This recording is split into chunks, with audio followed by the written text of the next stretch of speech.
Welcome to Mogobe Nuggets of Wisdom podcast. My name is Mompoloki Lerumo. Our objective is to enthuse, inspire, energize, and empower entrepreneurs and entrepreneurs of all stripes here in BW and beyond.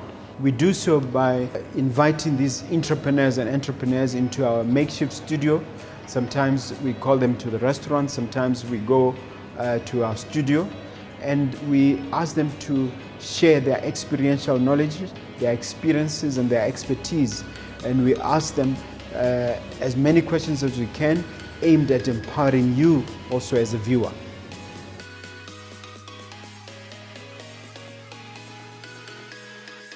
Hello dear viewer, dear listener, my name is Mompoloki Lerumo, your host of this wonderful show, Mogobe Nuggets of Wisdom podcast.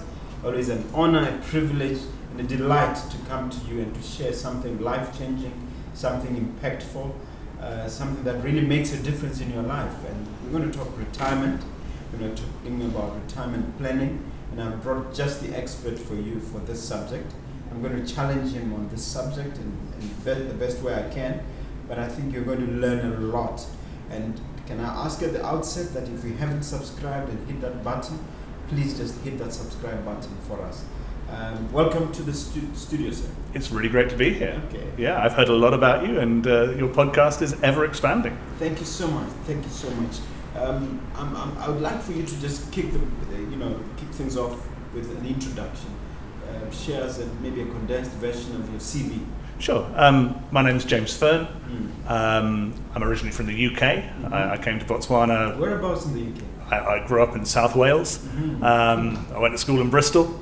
I went to university in London. No. I got a master's degree from Imperial College in London. And then I came to Botswana. When did you come? I came here in 2000. I was 24 years old. It was the start of the millennium. Wow. Yeah, new opportunities, and I think my son was born and he's at varsity now. Wow. Yeah. Yeah, doesn't time fly? Yes, it does. Yeah, it does. yeah. And in terms of your background, academic background and training. So I'm a certified financial planner. Okay, so I started off in pure investments and just looking after investment money, and gravitated more into financial planning because it encompasses everything about one's financial life and about one's personal life. So now with my firm, SCI Wealth, what we aim to do is sit down with you as a client, understand where you are at the moment, understand what your future goals are, help you enhance those goals, and help you put financial plans in place to get you to achieve those goals. Okay. Tell us about SCI Wealth. Okay, so I founded SCI as Southern Cross International back in 2002. Is that the one that was at Mompoloki Crossing? That's exactly right, Okay. yeah. I didn't recognize the initials. There you are. It used to be Southern Cross. It used to be Southern Cross. Now you and then we rebranded some years ago to be SCI Wealth. Okay. So yeah, we've been here a good long time giving people financial planning advice. We're now in Cali. We bought our offices down in Cali View there. We're licensed investment advisors with Buffett. And that's the core of our business, giving investment advice and making sure that people take an appropriate level of risk and return in their investments. What was the impetus for starting the firm as a young man, age 24? My mother was my financial advisor. And my mother taught me not to take on debt. My mother taught me that when I received some income that I should save some of that income. And it was that start and the realization that a lot of people didn't get that start in life. Most people don't realize that debt makes you poorer in the future. Most people don't realize that in order to become wealthy, they need to give up something today to save for the future. And trying to impart that wisdom on the world was really what drove me forward to found the firm. Why did you choose Botswana as your home? I take it that you're almost a citizen now. My wife is a citizen. I am not. I'm still working on it. My Setswana is atrocious, and I apologize. The problem is that we keep talking to you in English. We should start talking to you in Setswana. Absolutely. Yeah. Anyway, carry on. So why Botswana? Originally, I had a friend here who said, "Come, this is a beautiful place. Come and try this." And being from the UK, I did a little sort of Google wasn't around back then, but I did a bit of a web search to see where in Africa was safe, where in Africa was tolerant. And remember, there was a lot of racial pressure as well. Yes. Back then, and Botswana was a very non-racial place, and that's why I came out here. I came here for 3 months to give it a go, and stayed for 20 years. Wow, and counting. And counting, absolutely. Yeah. All right, so to become a financial planner certified, what does one have to do? Is it a degree training or? Yeah, so you need a relevant degree, and then you need a postgraduate qualification in financial planning itself. Which you got. Which is what I've got. I did mine through the University of the Free State in South Africa. Yes. But then one of the most important things about the CFP designation is ongoing professional development. So there are what we call CPD. There's a continuous professional development requirement, which means that I had to stay on top of my subject in terms of technical subjects, like investment, in terms of ethical standards, giving the correct advice to clients, and generally in how the financial planning profession is moving its way forward. Okay. I'm going to ask you why we need to retire, but I think before I ask you that question, I want to hear your definition of retirement. It's interesting. Okay. So what we've noticed is in Botswana, the definition of retirement has become really skewed. I would say that most people think about retirement that's when they can grab their pension. Yeah. If you ask people, what age do you think you might retire? Usually that age is 50 or 55, because that's when they can get their hands on a bit of their retirement savings, be that from government or be that from a big employer. Yeah. So now that's not my definition of retirement, because what most people do at that point is they go on to the next phase of their career. So they might start up a small business. Or they might hanker to go into farming, yeah, or they might go back and consult for the firm that they've just left. Yes. So my definition of retirement is when you start to become dependent on others. Yeah. So when you can't be gainfully employed to have enough income yourself to look after yourself. That's when you have to start to slow down in life. So retirement is not just about leaving a government job and maybe focusing on a side hustle and starting another business, no? No. Retirement means different things to different people, yeah? But generally, if you're an employee mentality, then who's going to employ you past the age of 65? It's really, really difficult to find a job. If you're looking to be a farmer, at what age can you command a farming business with respect that your staff, your herd boys and so on, aren't going to deplete your livestock reserves? Yeah. So then the question does arise: why do you need to retire? Why do we need to do so? Usually, it's either mental or physical. Yeah. We are living as human beings longer and longer lives. Medicine is getting better. We are living healthier lives. We're taking better care of our bodies. We're exercising more. We're eating a better diet. And that means that our life expectancy is going up and is now in the mid-80s. So for a professional person living in a city, if they get to 65, that half of those people will live to 85. My father passed away at 92. There's a concern in my mind that I would outlive him. Now, I can't imagine myself still grafting hard at the age of 93. Yeah, so at some point between where I am now at 46 and where I'm going to be when I pass away, I'm going to have to slow down. And it's that slowing down, it's that point where I have to fall back on my savings that is retirement. What do you say about people like Warren Buffett, who's still the CEO of one of the largest companies in the world, Berkshire Hathaway, putting in those long hours at age 92, I believe. If you listen to Warren Buffett talk, it's never been a job for him. It's always just been his passion. Yeah, it's his calling.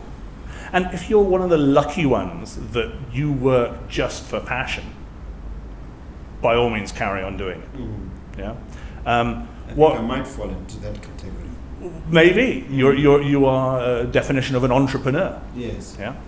But the issue is, can you put your hand on your heart and promise yourself, I am going to be fit and healthy enough, and I'm going to be mentally acute enough to be able to carry on past a certain age? Isn't that a matter of mind over matter? If you have milky glaucoma in your eye and you're a farmer, yes, your herd boy is going to look at your milky glaucoma and say, this old Madala, he's not going to miss these cattle. Yes. Yeah. So there's a certain point where your mental state and your physical state take over. Yeah. And that's really what we have to guard against. I'm not saying that people should stop work at X age and sit back and do nothing and watch TV. That's the way to an early death, not to retire. Yeah.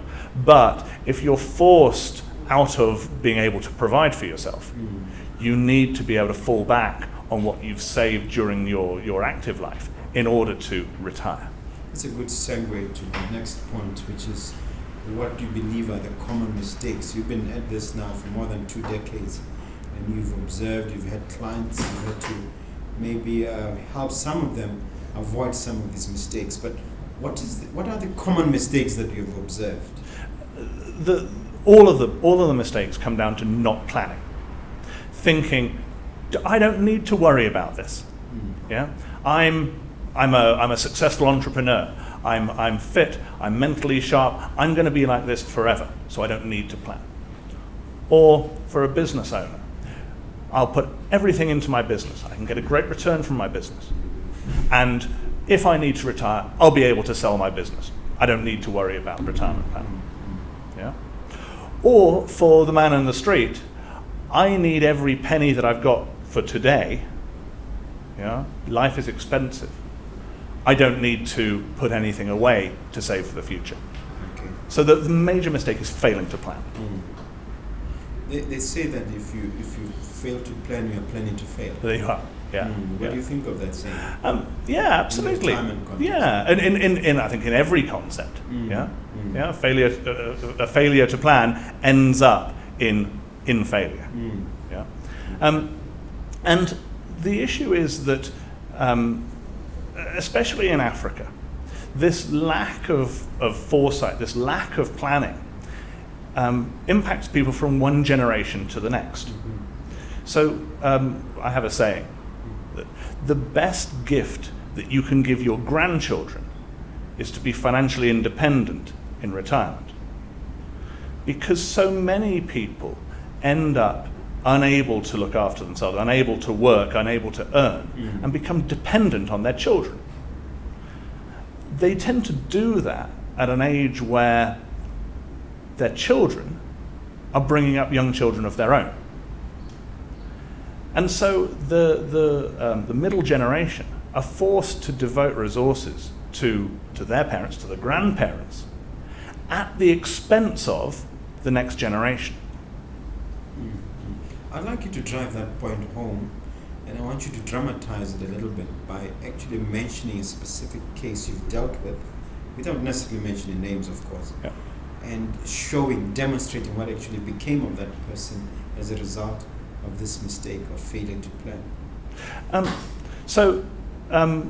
We see it fairly often. We have friends, we have neighbours, yeah, whose parents are living outside of the city, who are living in the village, where their children are having to visit them, yeah, on a weekly or maybe monthly basis, to bring food, perhaps money, and those parents are entirely dependent on the children for their well-being. Now, if you can imagine that for yourself, if you can imagine that for you growing up in the city, now getting to late on in life, and your children saying, we can't take care of you here. We can't take care of you in the environment that you're used to. Yeah? You're going to have to go back to the village now, which is a slightly foreign environment for you. And having been successful in your career, you're now going to be dependent. And that feeling is crushing.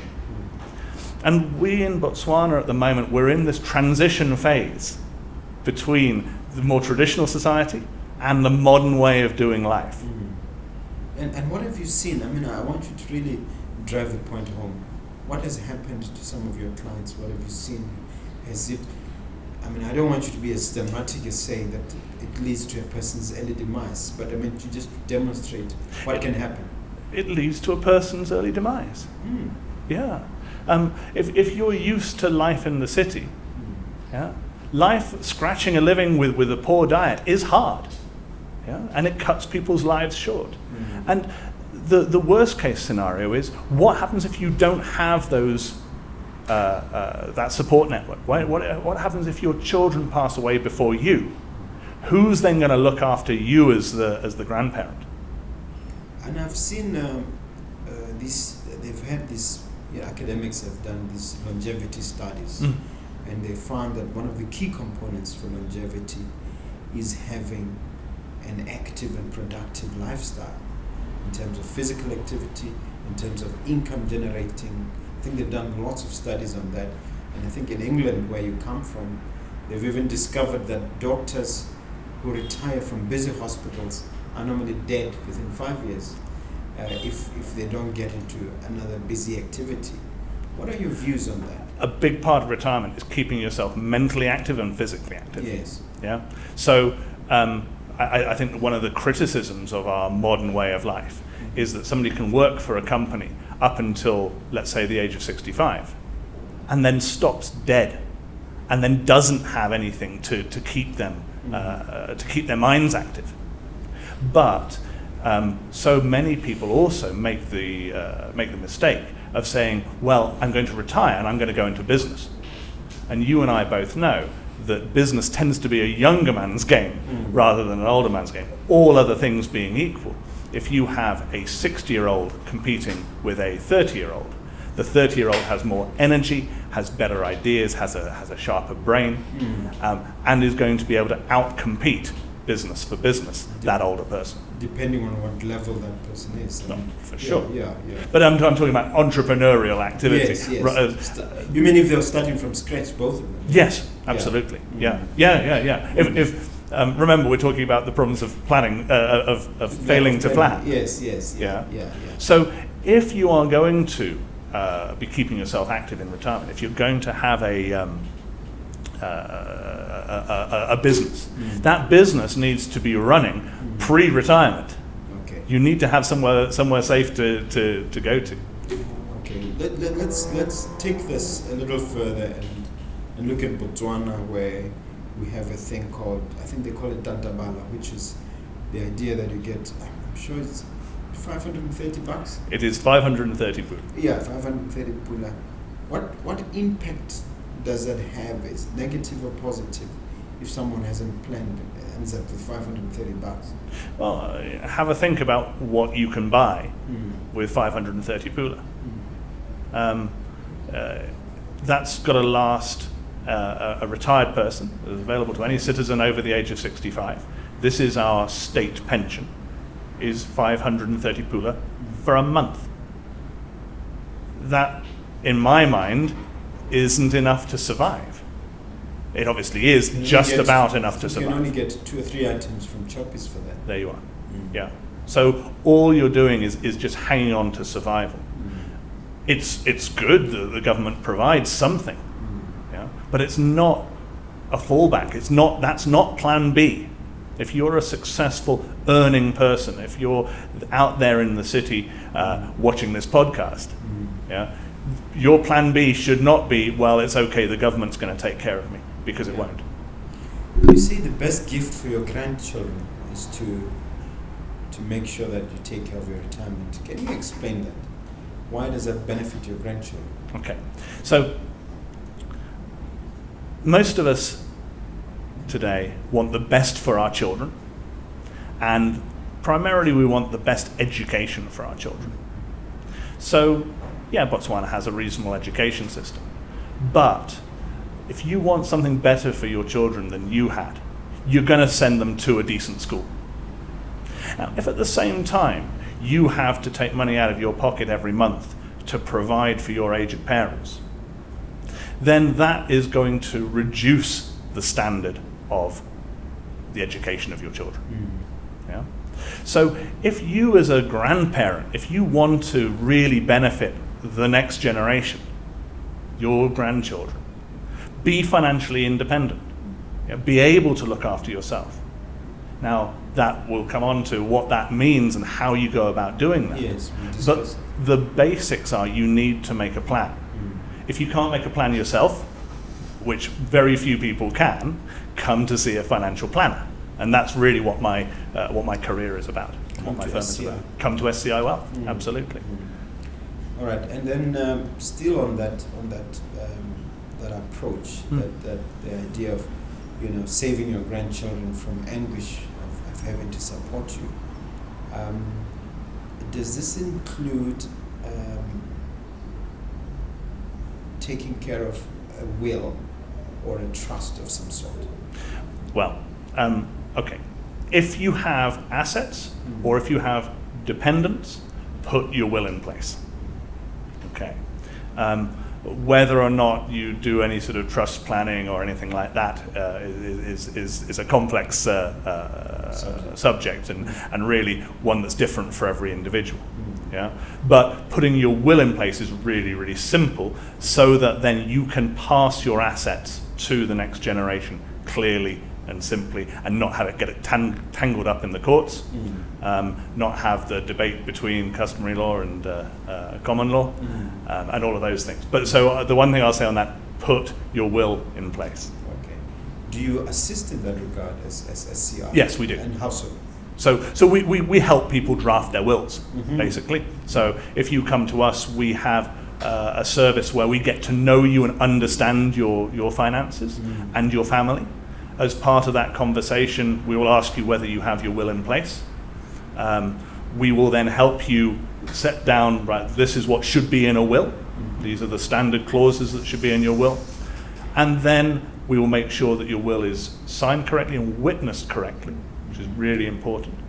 And then we will register that will at the Master's office in the court for you. Isn't that the job of lawyers?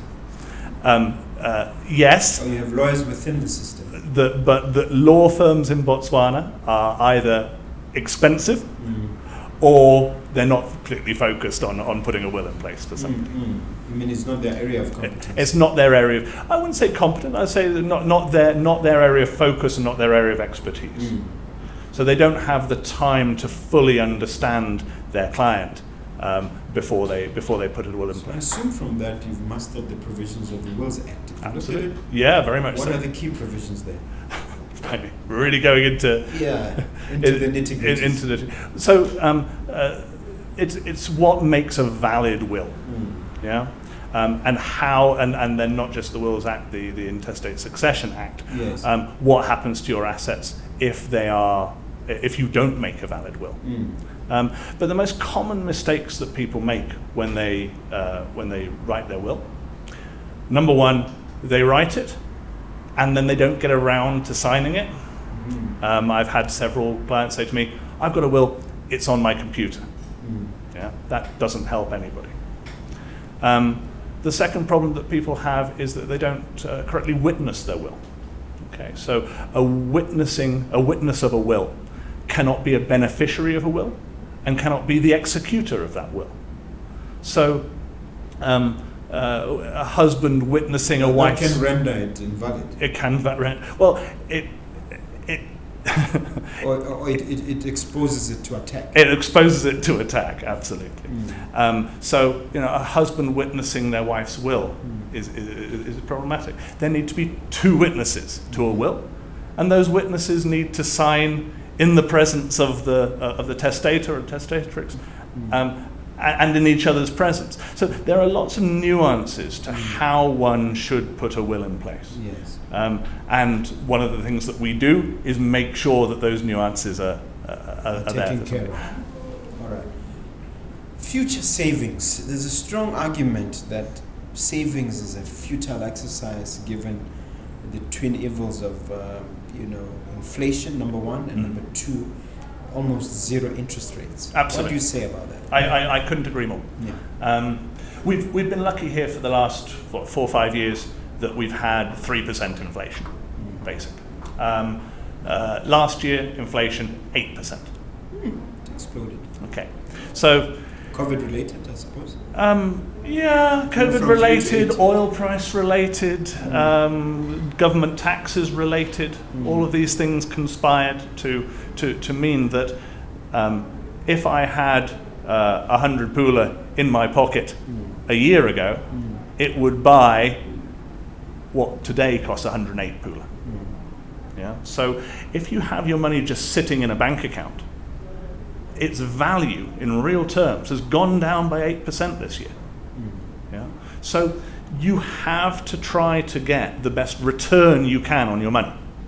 Now, some of your money, some of your short-term savings needs to be liquid, and it needs to be on low risk. So that means for emergencies. So yeah, what we would call an emergency fund. Yes. Yeah, we would say you need 3 months' money, 3 months' income, 3 months' expenditure, really. Yes. Yeah, in an emergency fund. And what that does is it means that you don't have to go into debt when a problem comes along. We say you should borrow from yourself. You borrow from your own emergency fund. Pay yourself back with a bit of interest. Yeah. But that's the money that you need that's in cash. Now, with the rest of your money, you should be planning to invest it and get some return on it. So cash in the bank yielding 1-2%. If that. If that, yeah. The next level is a money market fund. So the various unit trust providers that we work with in Botswana have money market funds which are generally yielding 4-5%. So barely covers inflation. This year hasn't covered inflation, but I'll tell you what, it's covered it a lot better than leaving your money in the bank. Yes. Yeah. So we talk about saving, we talk about putting away a chunk of your money, for the future, but really that money needs to be invested, and it needs to be invested sensibly in something that's not going to suddenly wipe out your savings in the long term. Isn't there an additional monster attacking your money, which is really the foreign exchange risk, and to what extent do you deal with that? You only have a foreign exchange risk if you're investing overseas. Yes. Yeah. And of course, the dollar, the pound, the euro fluctuates up and down against the pula. Over the last 10 years, the pula has fallen in value about 4.5-5% per year against the dollar. Which means that 40% at least. Absolutely. If it's over 10 years. Yeah. So almost 50%. So if you'd taken your money and you bought $1 10 years ago, and you just brought that money back from dollars into pula today, you would have made a 40-something% return. So do you advise your clients to have some portion of their money in so-called hard currency?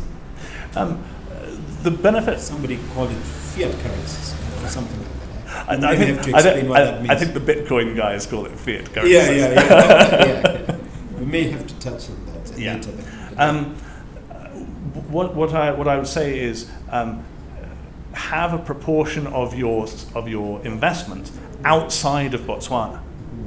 Yeah, we are a small country. We have single country risk, and we can see what's happened to some of our neighbouring countries. If somebody had all of their eggs in that one basket, for example, Zimbabwe, that they could have got entirely wiped out. Some people are wiped out. Absolutely. So having not putting all of your money outside of Botswana, but having a proportion of your investments outside of Botswana makes sense. Do you have a number? It would depend very much on the individual, and it would depend on what they were saving for. So if you're saving to send your kids overseas for university, yeah, you've got to have an idea of where they're going to go, and if they're going to go to the States, do some saving in dollars. If they're going to go to the UK, do some savings in pounds. Does it look like this trend is going to continue indefinitely? This deterioration of, if you like, third world currencies as against our currencies. Is it something that has been determined for perpetuity? I've always wondered about that. The point is the risk of why. So if you compare two people, Botswana's currency is difficult because our currency is based partially on hard currency and partially on the rand. Through the what do you call it? That snake-like thing. I forgot what it's called. Yeah. Okay. Where they put all the currencies in one basket. They put everything in a basket. Yes. Okay. So they have a basket of currencies, part of which is pounds, euros, dollars, Swiss francs, Japanese yen, and so on, and half of it is the rand. Now, if you can imagine somebody sitting in America and somebody sitting in South Africa, America is a lot larger economy and a lot more stable economy than South Africa. So, how much of that American's money should he be investing in South Africa? Only a tiny amount. How much of that South African's money should they be investing in America? A proportionately larger amount. Yeah. It is a matter of diversifying the risk and getting a decent return. But as presently advised, this looks like it's going to happen indefinitely. I think so. Yeah. And of course, currencies are Increasingly run by the governments, and they meddle in the currency. Yes. So the fact that we would predict that the rand will continue to fall in value and will continue to drag the pula down with it. So it's not for nothing that the crypto folks are calling it fiat currency. They call it fiat currency because currencies used to be backed by gold. They used to say, right, there's a thing there, and a dollar used to buy you a fixed amount of gold. Now that went out back in the 1960s, the Bretton Woods Agreement. Yes. And also Richard Nixon taking everything out of the gold standard, 72. Correct. Absolutely right. So that's why it's called a fiat currency, because you're just meant to trust that it is worth. You're meant to trust that a pula today will buy you the same as a pula in a year's time, plus a little bit of inflation. Yeah? It is a trust thing. Yeah. The Bitcoin guys, the crypto guys say, well, our currency is just the same. You just have to trust it. It doesn't matter that it's not backed by a government. It doesn't matter that it only exists in ones and zeros on a computer. They actually say it's an advantage that it's not subject to some fiat, some government order decision to print money endlessly. Yeah. But I mean, that's another rabbit hole. That's an entirely other rabbit hole. If you're going to speculate on crypto asset going up or down, go ahead. Realize the risks. Don't use it to put your retirement fund into. Definitely. Okay, you said something interesting in passing that I really want us to get back at. You said if you borrow yourself money, you should pay yourself back with interest. That's a difficult concept for some people. Why should you pay interest on your own money when you pay yourself back? I say it lightheartedly. Yeah. The point is to remember that when you borrow from somebody else, they're going to be charging you interest. Yeah? And a lot of people say, well, use the bank's money. Use the bank's money. Well, it's not the bank's money. It's your money. Yeah? You're going to have to pay that money back. The only bit of it that the bank keeps is the interest. Yeah? So remind yourself when you're, if you've got your emergency fund there, pat yourself on the back, take some money, pay yourself back, and give yourself a bit of interest. Put back extra into your savings to say, this worked for me. This sorted out my car problem. This sorted out the wedding I had to attend. Okay. Is there a rule of thumb for future savings that you want to share with us? Okay, yeah. So people, one of the most common questions that we get asked as financial planners is, how much should I be saving for my retirement? How much should I be saving for the future?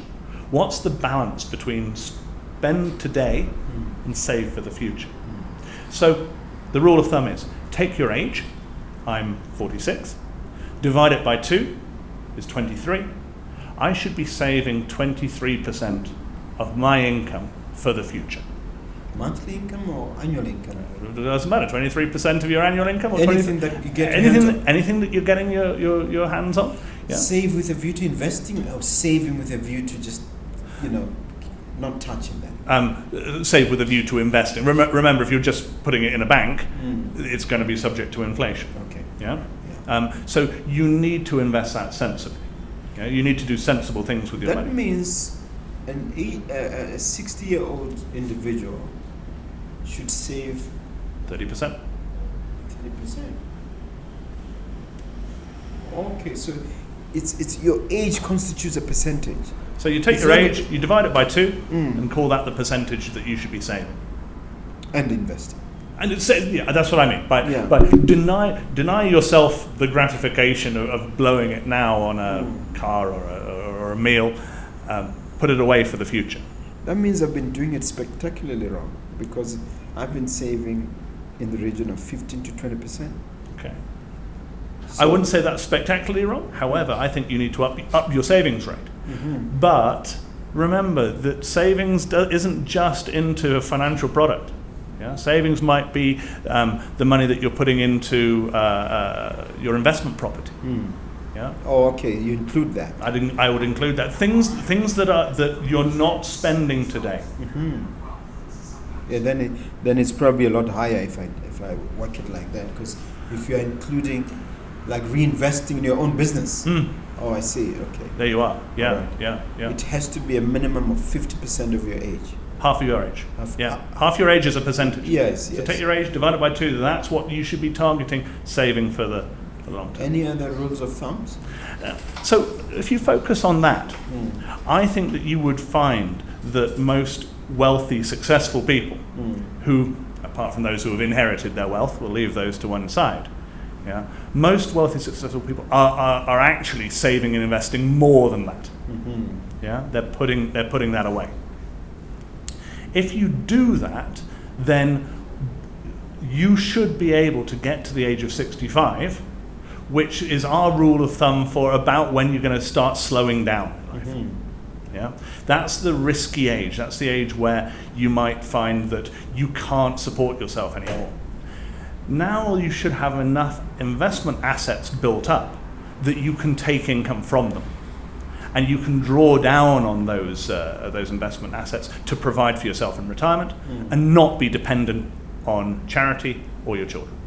Okay. What do you think of this? I've come across it online, where people talk over the 50-30-20 rule. Basically, 50% is for your needs, 30% is for your luxuries, and 20% is for your savings. What do you think of that rule? People have been trumping it up in different areas, financial planners like you, for instance. Absolutely. Well, we're not a million miles away from that, are we? Apart from the fact that when you're young, saving for the future isn't so much of a priority, yeah, and you're not earning as much. So, you can get away with saving less when you're young. When you mentioned 60, retirement is coming closer. You're starting to become more aware that you'll be dependent. So it's more of a priority to save for retirement at that point. and your children have grown up, so you're not paying for their school fees, and hopefully by that stage you own the property that you live in. So hopefully you're not still paying for your debt, you're not paying down a mortgage bond. So you've got more savings capacity.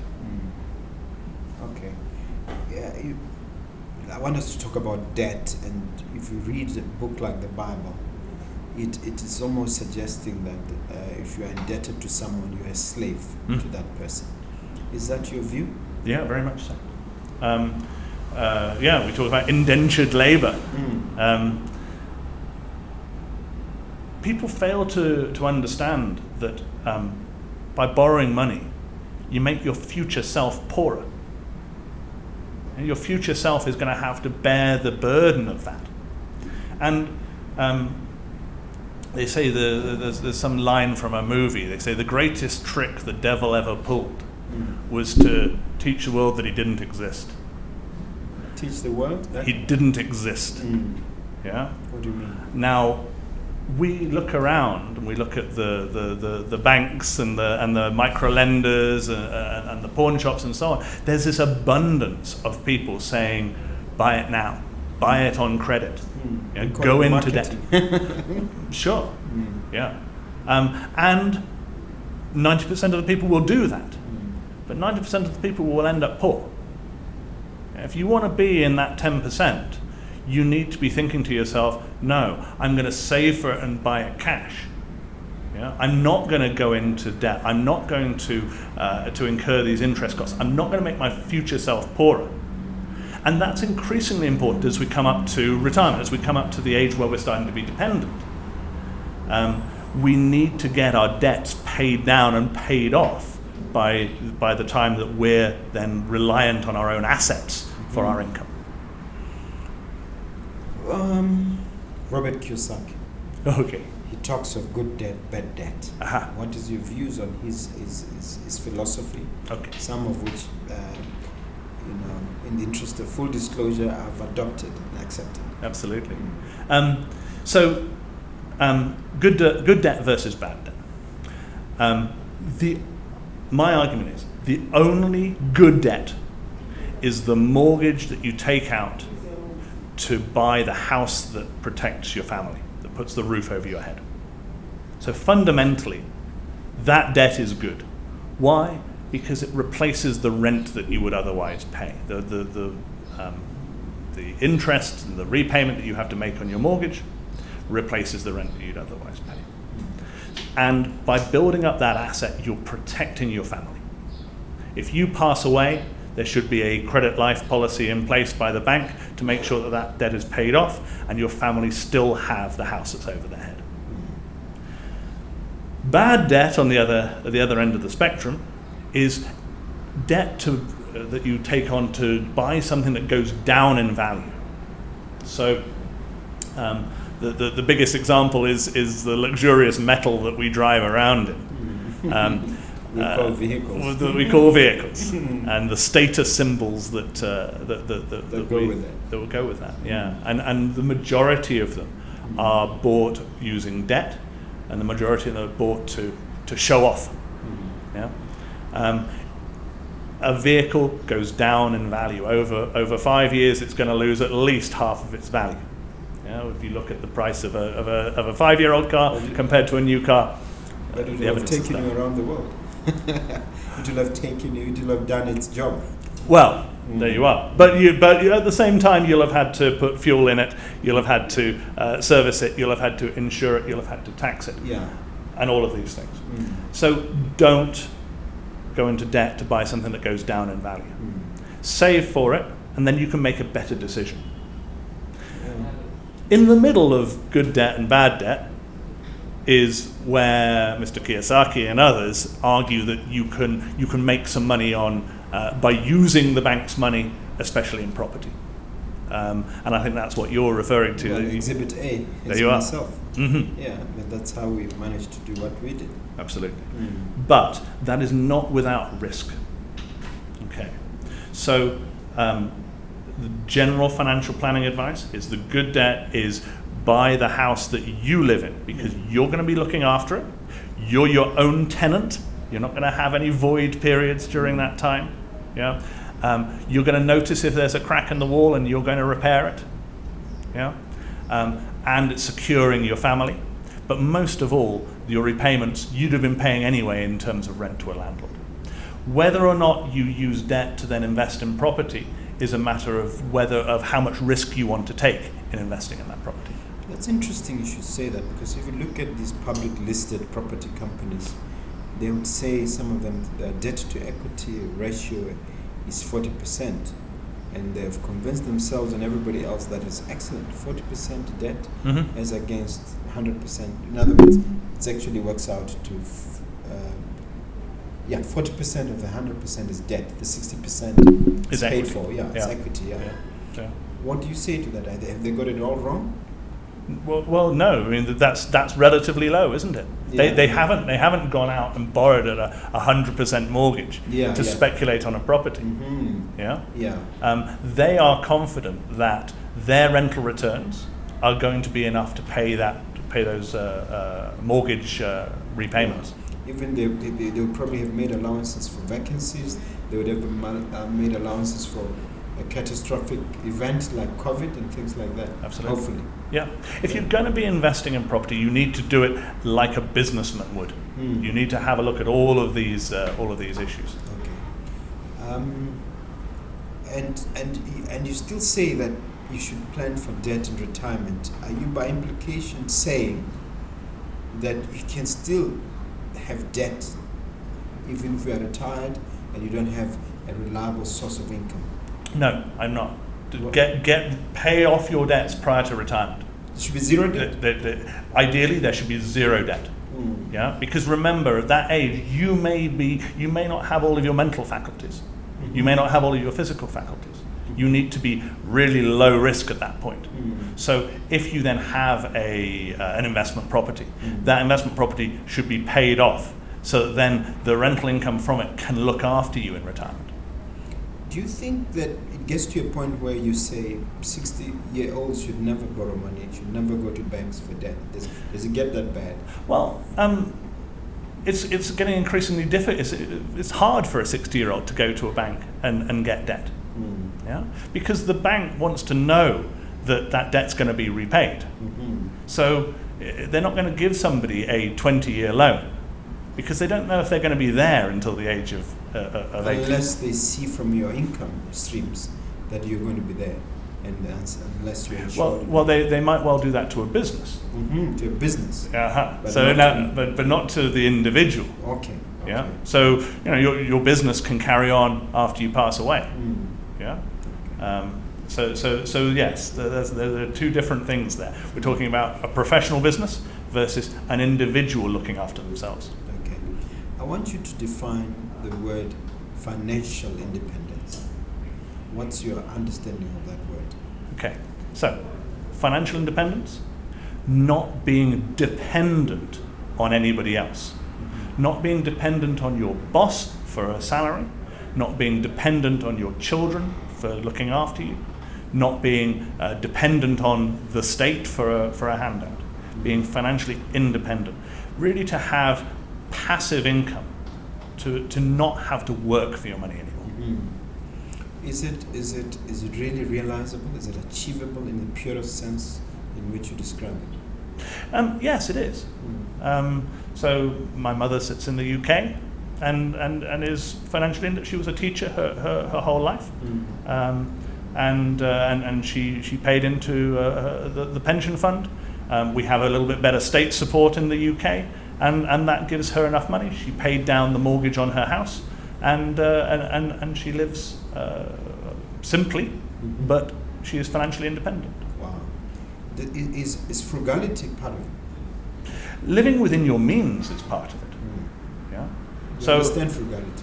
Yeah, I understand what you mean by frugality, but a wealthy man can still live very, very well. But if he spends more than he earns, he's not going to be a wealthy man forever. For too long. There you are. Yeah. So you need to have a look at what you're spending, what your budget is, or what you personally put away every month, and get that balance right. Should it be that I spend 75% of what I earn and save 25 for the future? Or should that balance be shifted? Yeah. Here's your chance to make a little bit of a shameless plug about SCI. Think of an instance, without going to people's names obviously, where a person was Y before and then was X after. So paint a picture of it, somebody you assisted your intervention and post your intervention insofar as achieving financial independence is concerned. Okay, so we're talking about financial independence in retirement here. Yes. So it's very difficult for us to get somebody to be completely financially independent. It takes years of saving. Yeah? But I have clients who have been putting away money on a regular basis, yeah? Not just into financial products, but into properties as well, into savings products.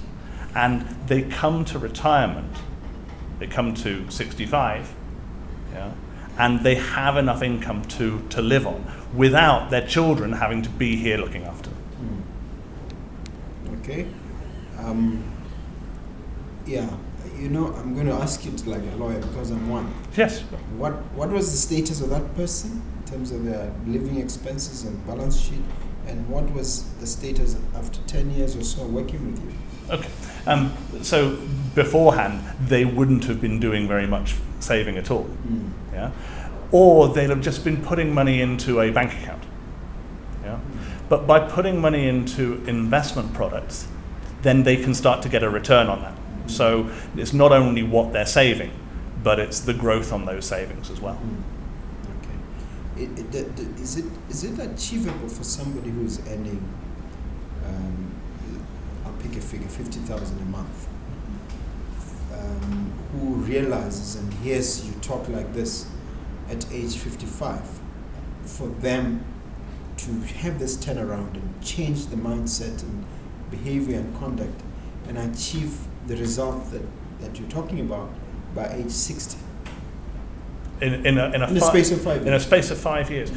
I gave 50,000 as an example. That's really problematic, because if you've got no savings to start off with, if you haven't had the idea of saving and investing for yourself through your life, it's very, very difficult to suddenly start saving enough.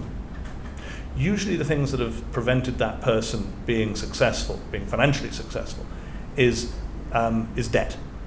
So the first thing that they need to do is they need to start piling money into their debt so they can get down to zero debt.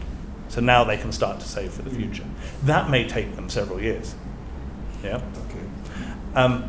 Saving on a regular basis for 5 years isn't actually going to build you up with that much money. It's certainly not going to give you financial independence. Same scenario, age 50 to 60, 10 years. Is it achievable? It's more achievable. There's still going to be if you're talking that they're going to retire at 60. Yeah. Their income is still going to drop in retirement, but they're going to have built up a decent amount of assets that now they can start to draw down on in retirement for. Because it implies they're setting aside 25,000 every month, isn't it? Is that 50%? 50% of their age. 50% of their age. Yeah. Yeah. So 50 would be the goal would be save 25% of your. Yeah. So then, because I think you know where I'm driving you here. What if it starts at age 40? I guess I'm driving you to what is the ideal age to start with? Keep in mind that the Chinese say the best time to plant a tree was 20 years ago. The second best is now. You know that I would quote exactly that. It's never too late to save and invest something for your retirement. Yeah, but the key to it is start as early as possible. The problem is that when we're in our 30s and 40s, we tend to have high costs of children, and our earnings aren't enough. We still need to get into the habit of doing some saving then, but we need to accelerate that saving the older that we get. Okay. Let's talk about passive income versus active income. Okay. Definitions quickly, and an explanation as to which one is the ideal. Because I'll tell you, my own opinion is that there's no such thing as passive income in the purest sense. You still have to do something. Okay, that's you very still have interesting. to go and collect the rent. You still have to maintain the building, and if it's interest, you still have to check it and probably go and collect it from time to time and reinvest it. So it's never 100% passive. That's what I believe. There we go. You may take a different view. Okay, so I'll give you an example of something that's more passive than that. But the difference between active income and passive income at the extremes. Active income is where you have to go to work to get the income. Passive income is where the money just comes into your bank account.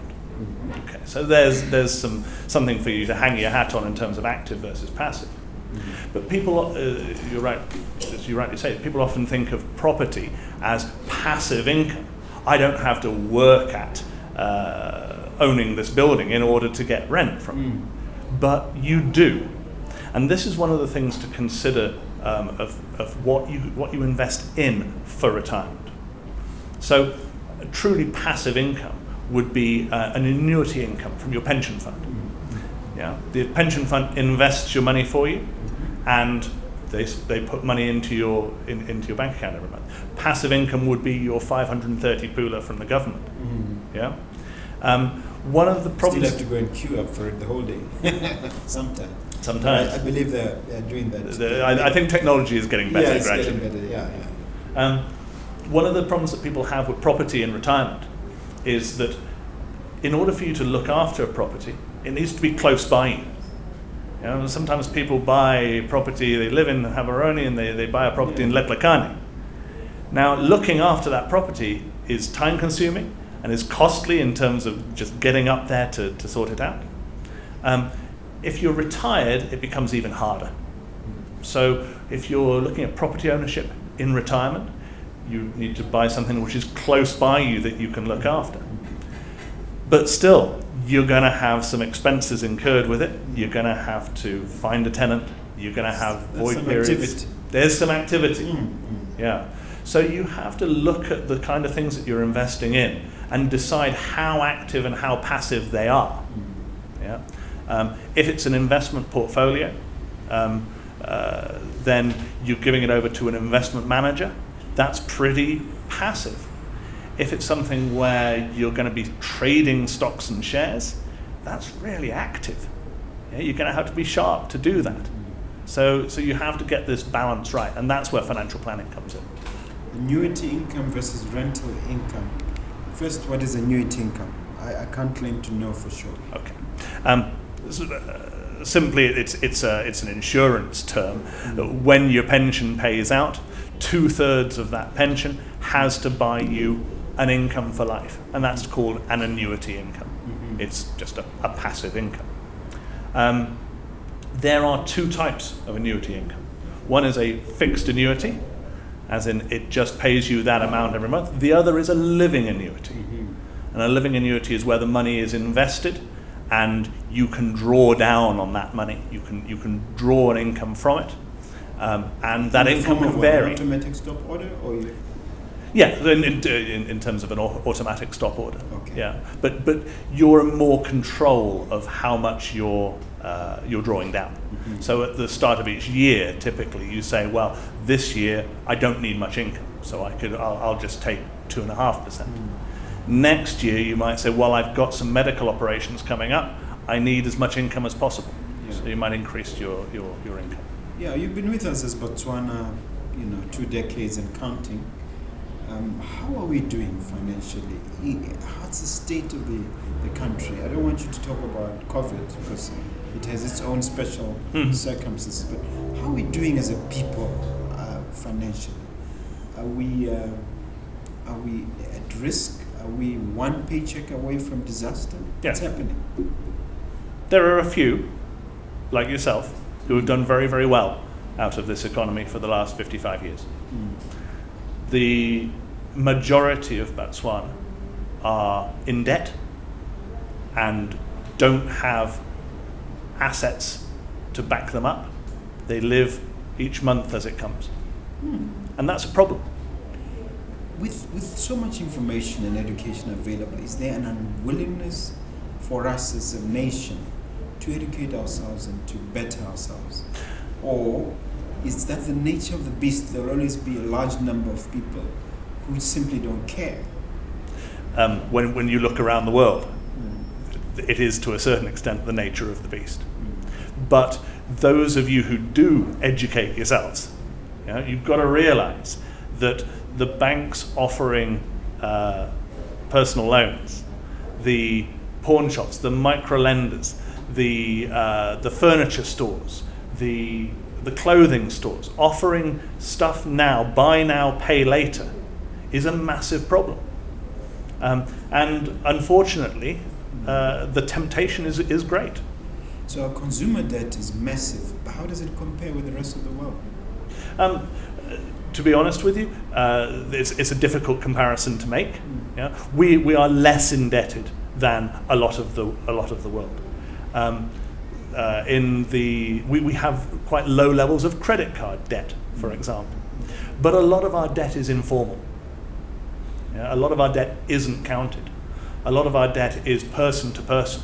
Like pawn shops and so on. Mm-hmm. Well, or other less formal ways than that.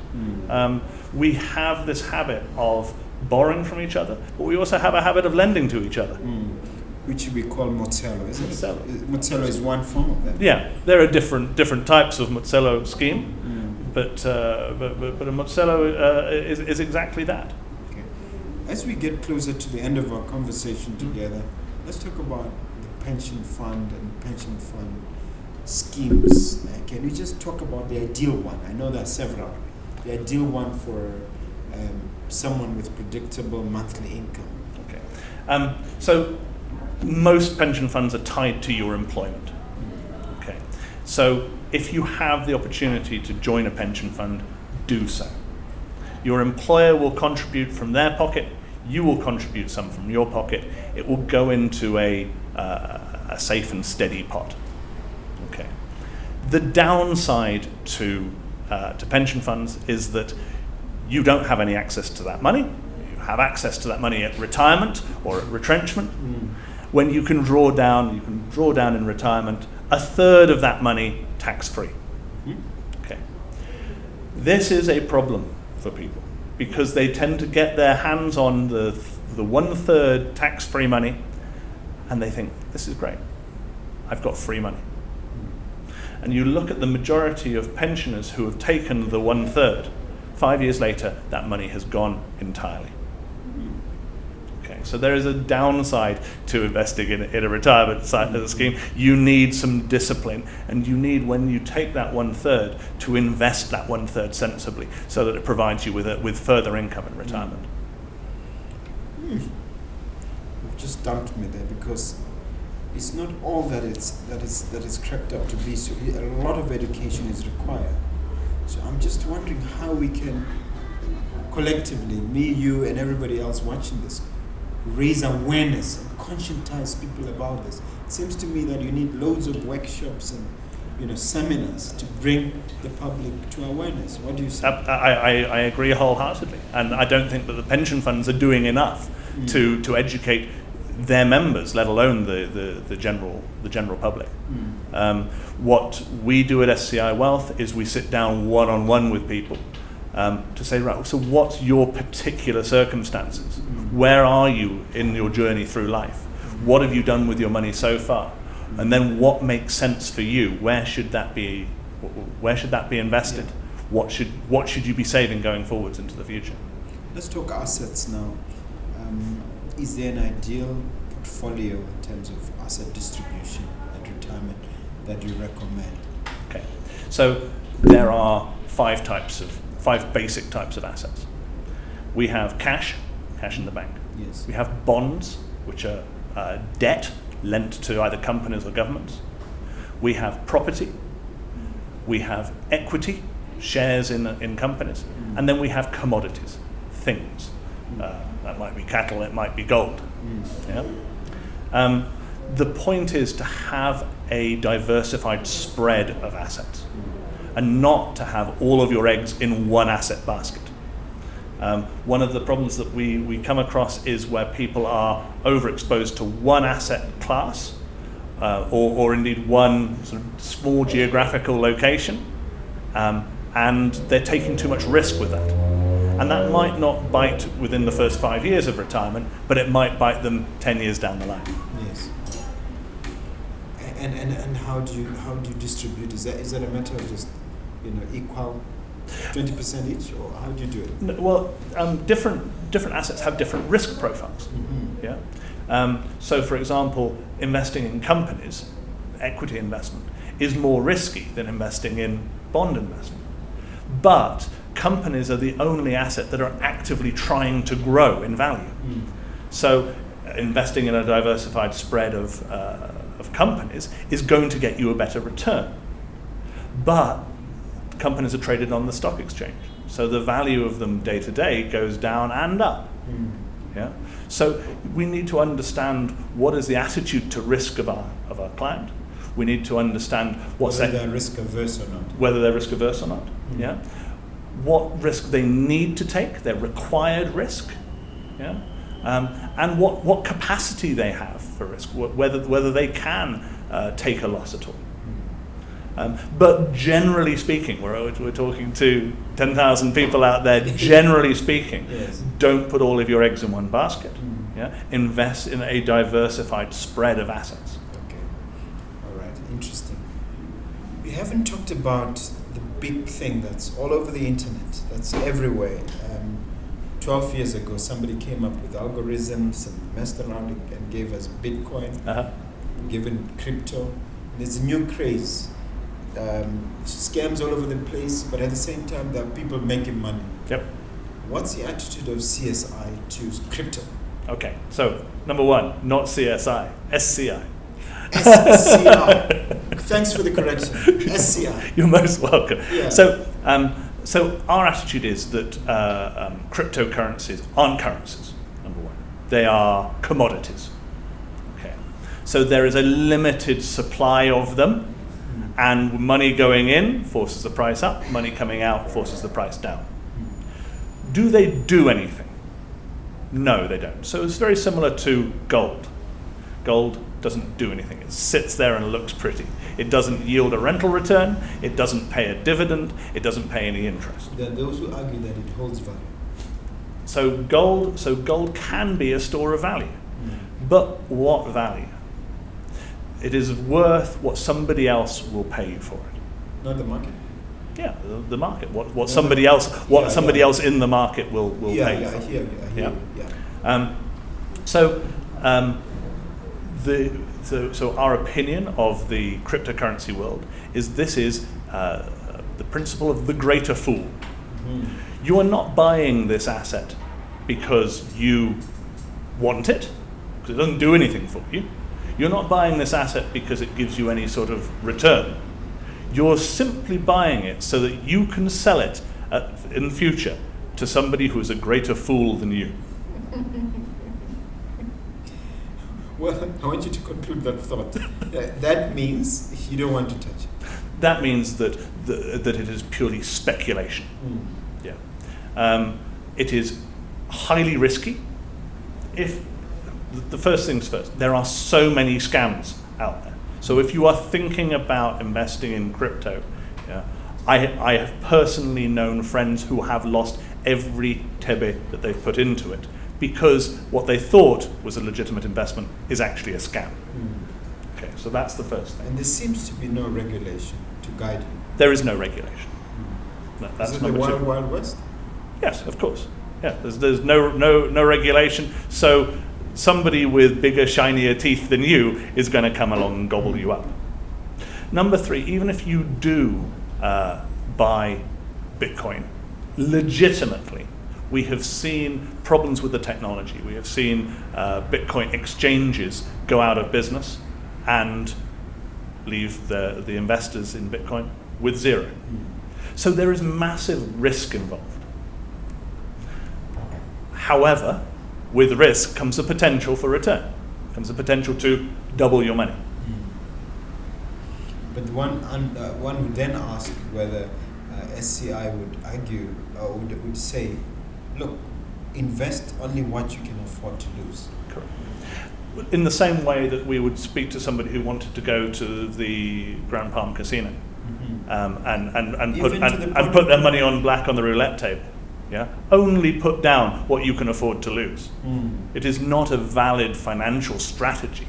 It is akin to gambling. But where I'm going to disagree with you is that there are very few gamblers who are living large and have assets to show for it. Whereas, remarkably, with the advent of Ethereum, with the advent of Bitcoin itself, and so many, there's one called Shiba Inu, something like that. People have become millionaires, and there's even a perception that in 10, 20 years there'll be a level playing I take it you mean dollar millionaires? Yes. Okay. That's what I'm hearing. So I want to really understand whether we can completely dismiss it, or we can take this as an opportunity to say, wait a minute, let's investigate this for the benefit, for instance, of your clients, and possibly for us to be able to improve the system of crypto itself.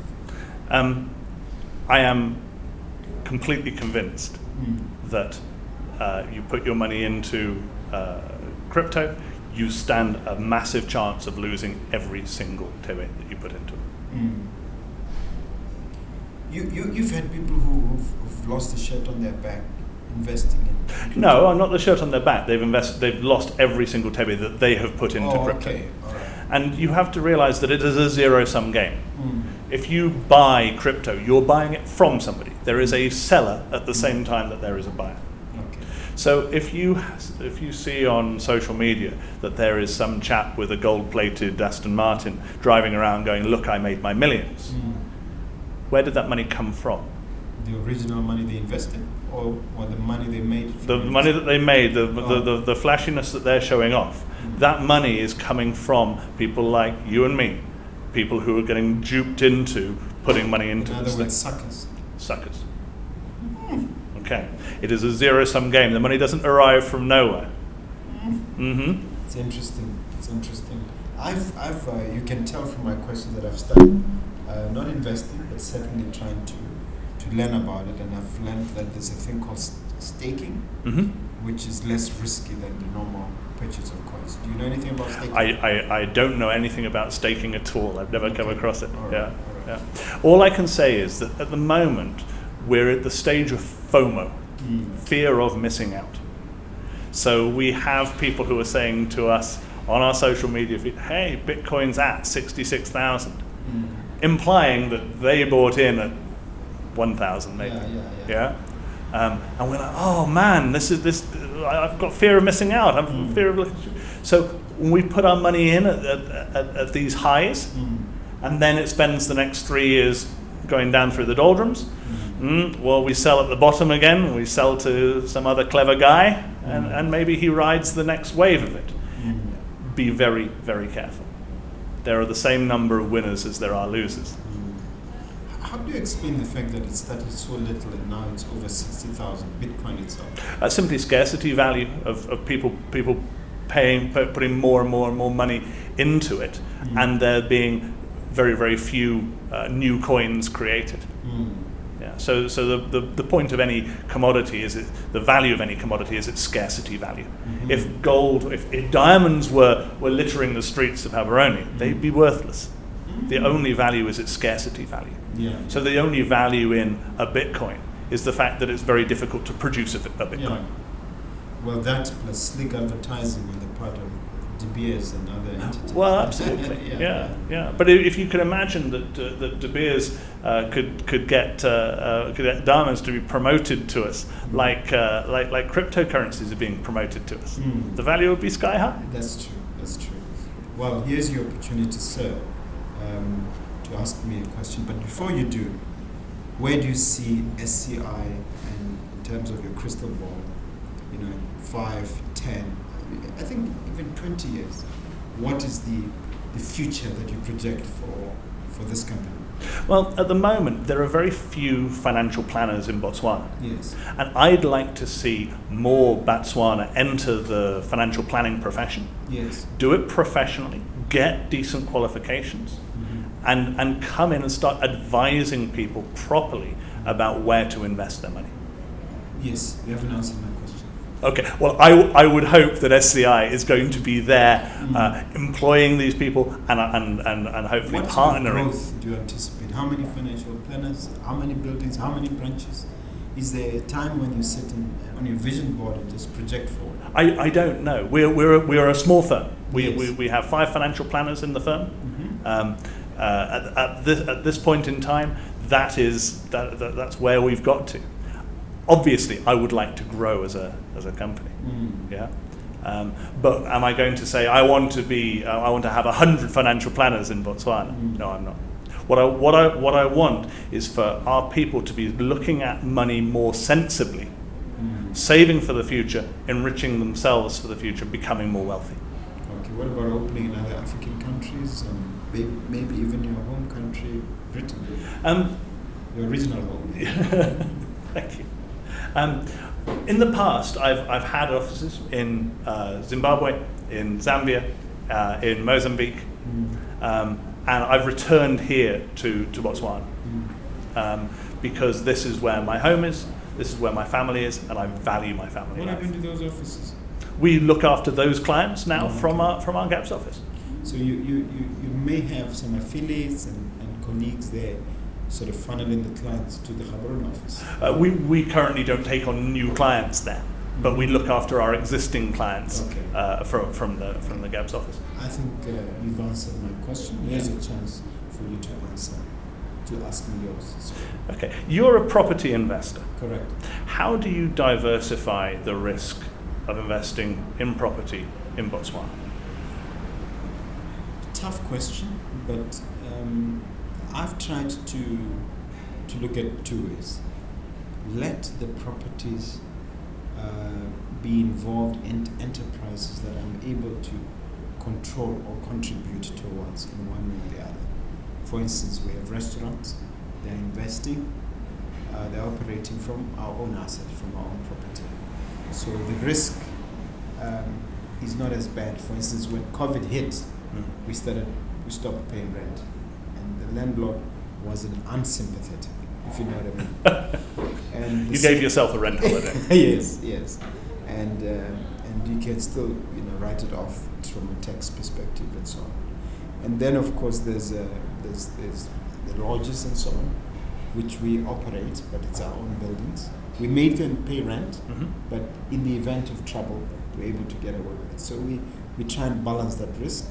On top of that, we try and employ people who have the ability. For instance, we have 3 estate agents who are fully engaged in looking for tenants, because right now we're looking at a vacancy rate which exploded from about 5% to about 30% because of COVID. Wow. And we're now bringing it down to 15%. 30% of the properties on land. At the height of COVID, 30% vacancy we're facing, but now it's gone down to about 15%, and things are improving. So we try to empower these young ones by making sure that they get into the system, and we try and structure our systems in such a way that they benefit in terms of growth, in terms of some of the pension schemes that we're talking about. So to me, it's a general way of spreading the risk and minimizing the risk of a catastrophe like COVID. I mean, I still think it's remarkable that we're still on our feet after what happened during COVID. So I hope that answers your question. It's interesting. It doesn't answer the diversification part. Yes. Of it. I understand that you're reducing risk by being your own tenant. Yes. Yeah. But we do invest in other areas beyond property. I mean, I mentioned restaurants. Yes. I'm very active in the stock market. And then, as I said, we are in hospitality. And then we have a big company in the sanitation space, which is away from property. So that's one way of spreading the risk. Yeah. But you realize that property is still at the center. Sure. Because we are renting from our own buildings. So that helps us in that sense. maybe you might tell me I got it all wrong, but I need to sit down with you for you to there you to are. advise me. Yeah. All right. Very interesting. It's a time to look at that camera. Mm-hmm. Speak to that youngster, that entrepreneur, one of the 10,000 who are looking at you, and say to them, leave them with something inspirational, uplifting, and also tell them where they can reach you for further discussions. Very good. So, my first message is save for your future. Put away a proportion of your income equal to half your age. If you need some help making a financial plan, come and have a chat to an advisor at SCI Wealth. You can get hold of us by phone, 318-0111. But the easiest way, and for a lot more information on our blog and so on, go to www.sci.co.bw. sci.co.bw, and you'll find out a lot more about us and about our team. Thanks. Social media? Yeah, active in social media? We are relatively active on social media, but Google us. You'll be fine. All right. Thank you very much. You've been a wonderful guest. Thank you very much indeed. It's a pleasure to be here. All right.